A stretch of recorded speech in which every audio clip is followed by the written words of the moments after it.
Shalom Bapak Ibu dan saudara-saudara yang terkasih.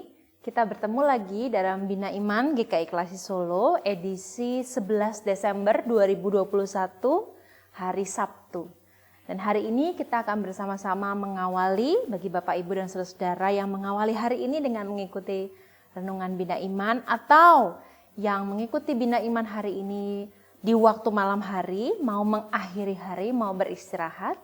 Biarlah kapanpun saudara-saudara mengikuti Bina Iman ini, kita percaya bahwa firman Tuhan hari ini di YouTube masing-masing, Bapak Ibu dan saudara lihat, adalah sebuah firman Tuhan yang ingin secara pribadi menyapa Bapak Ibu dan juga saya. Menyapa kita dalam semua perjalanan dan pergumulan kehidupan kita. Dan teks serta firman Tuhan hari ini betul-betul bukanlah sebuah kebetulan.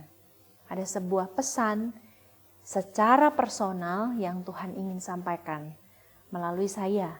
Dan biarlah firman Tuhan ini bukan hanya berbicara kepada saudara, tapi juga kepada saya. Sehingga kita semua betul-betul boleh merasakan sebuah sapaan dan kekuatan dari Tuhan untuk kita.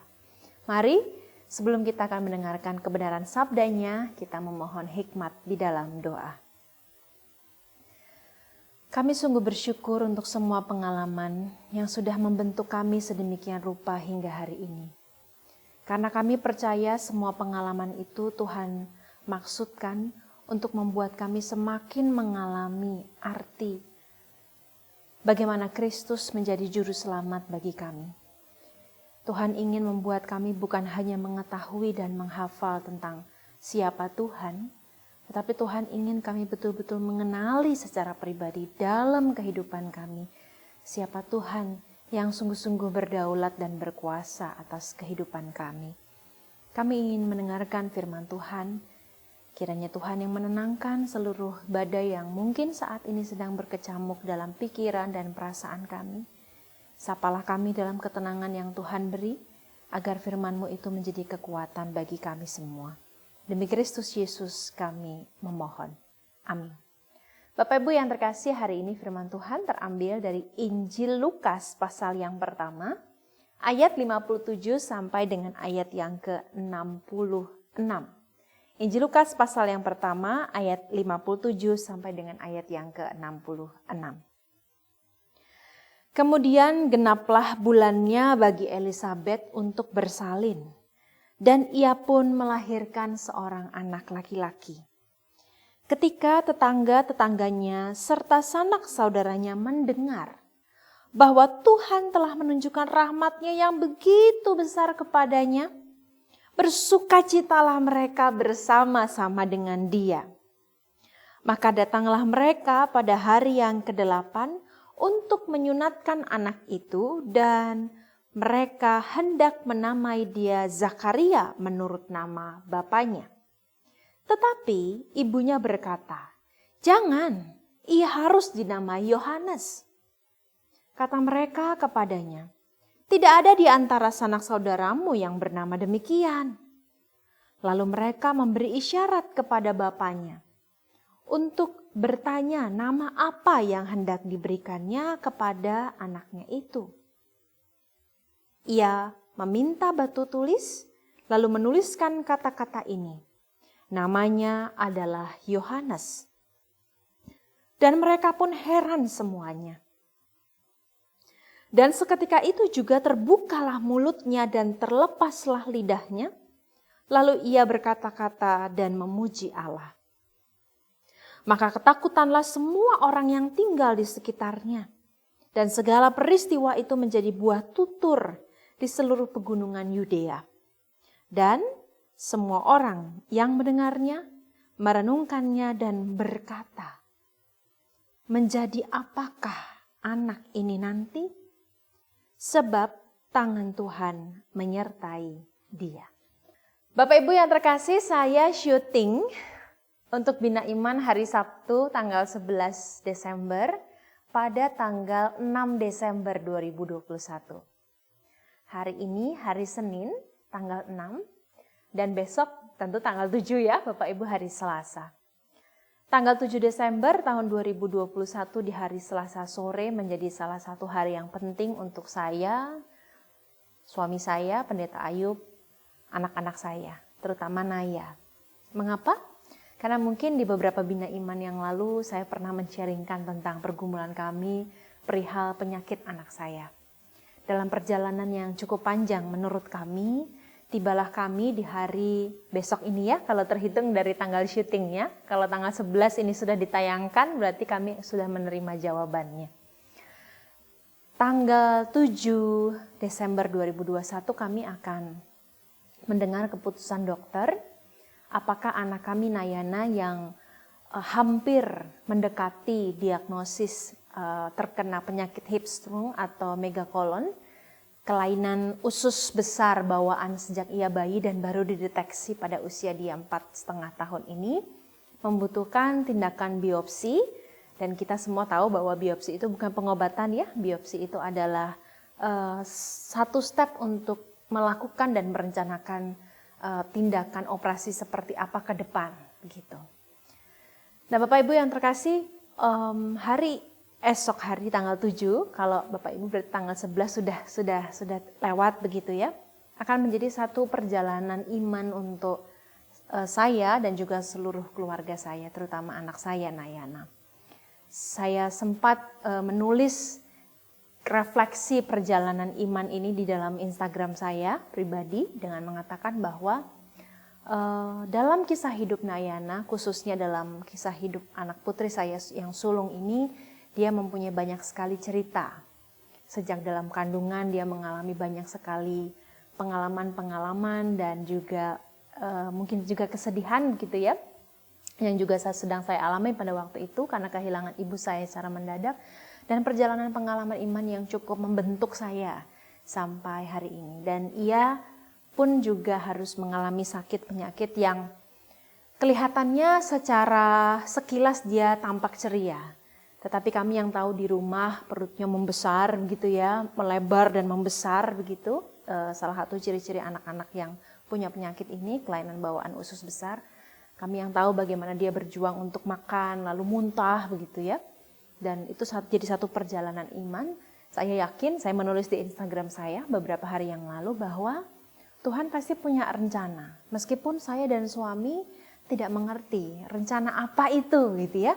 Secara jelas, secara harafiah rencana apa itu kami belum mengerti, tapi saya sangat yakin kalau Tuhan mengizinkan Naya melewati berbagai macam pengalaman yang membentuknya dan membentuk kami, pasti Tuhan punya rencana. Bapak Ibu yang terkasih, hari ini pun kita membaca tentang sejarah atau kisah kelahiran Yohanes Pembaptis yang di ayat 66 dalam Lukas 1 dikatakan semua orang terheran dan merenungkan di dalam hati dan pikirannya sebuah pertanyaan. Menjadi seperti apa anak ini kelak? Lalu ada tambahan kalimat yang narator tambahkan, sebab tangan Tuhan menyertai dia. Bapak Ibu yang terkasih, kita semua sudah tahu bahwa Elisabeth dan Zakaria jauh sebelum kejadian ini, dalam arti jauh sebelum ia atau mereka memiliki Yohanes Pembaptis, jauh sebelum Zakaria menjadi bisu atau tidak dapat berbicara, dia mengalami bersama dengan Elisabeth doa-doa yang tanpa henti. Malam-malam ya, kalau kita bayangkan mungkin malam-malam yang berat bagi mereka. Memohon kepada Tuhan sampai di titik mereka tidak lagi memohon dan ketika malaikat menghampiri Zakaria, dia tidak percaya. Susah sekali untuk percaya karena permohonan itu sudah pernah dia mohonkan dengan begitu rupa dan dia berhenti mohonkan kepada Tuhan. Dan pada hari ini ketika betul-betul permohonannya itu dijawab dan Yohanes lahir, satu hal yang pertama kali Zakaria lakukan setelah terbukalah mulutnya dan pada akhirnya dia bisa berbicara, yaitu memuji nama Tuhan. Bagi kita yang mengikuti kisah ini dengan cepat, bagi kita yang mengikuti kisah ini dengan mudah karena membacanya dan tidak mengalaminya, kita bisa membayangkan bahwa ada perjalanan pergumulan yang sangat berat yang pernah Zakaria dan Elisabeth lalui. Dan dalam perjalanan untuk memiliki Yohanes atas anugerah dari Allah ini juga tidak mudah. Kenapa? Karena itu membutuhkan waktu bagi Elisabet. Elisabet kita tahu di teks sebelumnya, dia mengunci dirinya, mengurung dirinya di rumah selama 5 bulan. Berusaha meyakinkan bahwa ini memang terjadi atas dirinya pada permintaan yang sudah ia tidak lagi percayai pada waktu itu dan ia dapatkan. Dan juga begitu pula dengan Zakaria yang karena ketidakpercayaannya dia dijadikan seseorang yang tidak bisa berkata apa-apa. Tapi dalam penantian, dalam pergumulan yang tidak mudah, ketika Yohanes lahir dan ia tetap dengan teguh mengatakan, baik Elisabet dan Zakaria, bahwa ia harus dinamai Yohanes, terbukalah mulutnya dan ia memuji Allah. Bapak Ibu yang terkasih, dalam pergumulan-pergumulan berat dalam kehidupan kita, atau pergumulan yang tidak pernah kita sangka akan kita jalani, pergumulan yang belum mendapatkan hasil atau jawabannya, belum sampai di titik akhir dari pergumulan kita, ada banyak hal yang pasti terjadi. Tetapi ketika kita mau merenungkannya, kita tahu bahwa seringkali Tuhan mengizinkan pergumulan-pergumulan yang tidak mudah itu datang menghampiri hidup kita untuk mengubah dan membentuk kehidupan kita. Oleh karena itu, di dalam pengalaman kehidupan kami secara spesifik tentang penyakit Nayana ini, kami betul-betul diubah oleh Tuhan untuk selalu ingat bahwa kehidupan kami, kehidupan kita semua berada dalam kendali Tuhan. Apapun pergumulannya, mari kita bersama-sama dengan semua orang yang pada waktu itu takjub dan heran. Kalau begini kisah Yohanes Pembaptis itu dilahirkan, kalau begitu berubahnya Elisabet dan Zakaria itu, akan seperti apa anak ini? Sebab tangan Tuhan menyertainya. Marilah kita merenungkan dan bertanya, dalam pergumulan-pergumulan kita, akan jadi seperti apa kita? Akan jadi seperti apa anak kita? Akan jadi seperti apa gereja kita? Akan menjadi seperti apa keluarga kita? Ketika kita menjalani pergumulan-pergumulan yang tidak mudah itu dengan yakin bahwa Tuhan pasti punya tujuan. Apa tujuannya kita nggak tahu sekarang. Menjadi seperti apakah kita nanti, kita mungkin tidak tahu. Tapi setidaknya dari firman Tuhan dan dari pengalaman saya bisa katakan bahwa firman Tuhan hari ini mau mengajak kita untuk selalu menemukan alasan untuk tetap berjalan di dalam ketidakmengertian dan ketidaktahuan. Karena di dalam ketidakmengertian dan ketidaktahuan sekalipun Tuhan sedang membentuk iman kita, mengubah kita.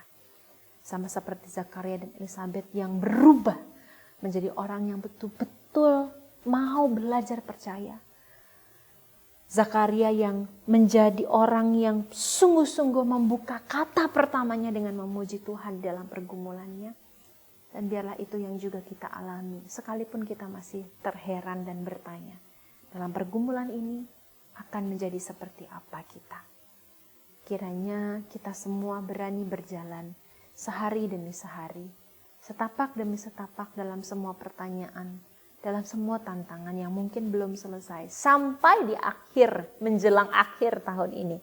Tapi kita tahu bahwa Tuhan pasti punya rencana dan punya tujuan untuk mengubah kita. Bukan hanya nanti ketika pergumulan kita selesai dan dijawab, tapi hari ini. Ketika pergumulan belum selesai, ketika kita terus masih bertanya, kita sedang diubah untuk menjadi orang yang terus berani bertobat, berubah, oleh karena betapa besar kuasa Tuhan yang menggandeng tangan kita. Tuhan Yesus memberkati kita semua.